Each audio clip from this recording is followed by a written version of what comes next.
Hello everyone, and a very warm welcome to this new episode of BVTV. I'm Christophe Machu, investment specialist at M&G, and today we're going to take a step back from the daily tweets of Donald Trump and take a more fundamental look at what's recently been going on in markets. We're just over a quarter of the way through the year, and we've already seen several points of volatility, with many asset classes having experienced strong sell-offs at various points. So it's now time to explore whether the market has been making well-informed or actually knee-jerk reactions.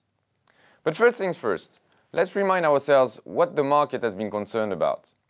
Well, the first source of concerns for investors in Q1 2018 was the pressure on valuations caused by rising interest rates. In other words, what's the impact of higher interest rates on the valuations of all asset classes? Later on, not giving much respite to investors, the market started to worry about possible renewed protectionism tendencies. Similarly to the first episode, equities sold off, but this time around, bonds rallied. More recently, we observed renewed sources of volatility. This time, it was the FANG stocks which started to worry investors. So to give you an idea on the scale of these three shocks, we can see from the chart that the number of times the daily move of the S&P 500 has exceeded 0.5%, up or down, is actually comparable to Q1 2016, when markets feared a potential recession. So what are the conclusions that we can draw from this? Well, I believe there are two. Firstly, we are living in a world of higher pricing model uncertainty. Why? Simply because investors don't know how to value the impact of rising interest rates.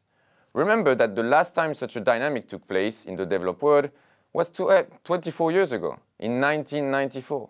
And a lot of investment professionals, including myself, were not there to witness it. Another conclusion is that the correlation between bonds and equities is no longer static.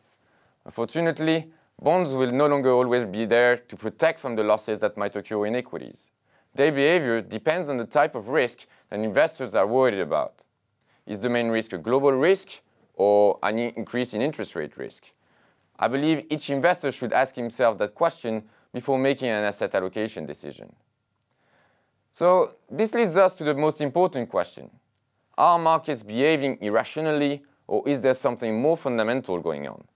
And the first question that comes to mind to see if the market is reacting proportionately to the situation is, do the markets truly appreciate and consider the full picture? And I would argue that the answer is no. Why? Well, firstly, because the market is only paying attention to US-centric news coming from Donald Trump, the Fed, or the FANGs. Secondly, because investors show strong signs of myopia. All their eyes are on tariffs. As you can see in this chart, the number of articles mentioning tariffs has spiked dramatically and very significantly in March, which by itself is an indication that most investors' attention has been overly focused on this topic. We just saw that the market might not have considered the full picture, but let's go beyond that and consider a second point.